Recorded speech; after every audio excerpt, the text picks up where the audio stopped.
चाळीसगावात थरार, हनुमानवाडी परिसरात गोळीबार, तरुण जखमी. चाळीसगाव प्रतिनिधी. शहरातील हनुमानवाडी परिसरात रविवारी रात्री अज्ञात इस्माने केलेल्या गोळीबारामुळे संपूर्ण शहरात खळबळ उडाली आहे. या हल्ल्यात एक तरुण जखमी झाला असून भरवस्तीत झालेल्या या घटनेमुळे नागरिकांमध्ये भीतीचे वातावरण पसरले आहे. नेमकी घटना काय? मिळालेल्या माहितीनुसार रविवारी रात्री अंदाजे 10 वाजेच्या सुमारास सिकंदर शेख हा तरुण हनुमानवाडी परिसरातील रेल्वे पुलाखालून जात असताना ही घटना घडली. दबा धरून बसलेल्या अज्ञात हल्लेखोराने सिकंदरवर अचानक गोळीबार केला. या हल्ल्यात एक गोळी सिकंदरच्या खांद्याला लागली, ज्यामुळे तो रक्ताच्या थारोळ्यात कोसळला.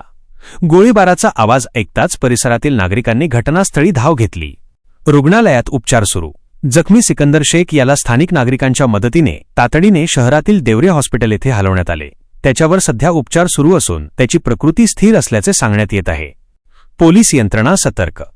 घटनेची माहिती मिळताच चाळीसगाव शहर पोलीस स्टेशनच्या पथकानं तात्काळ घटनास्थळी धाव घेतली.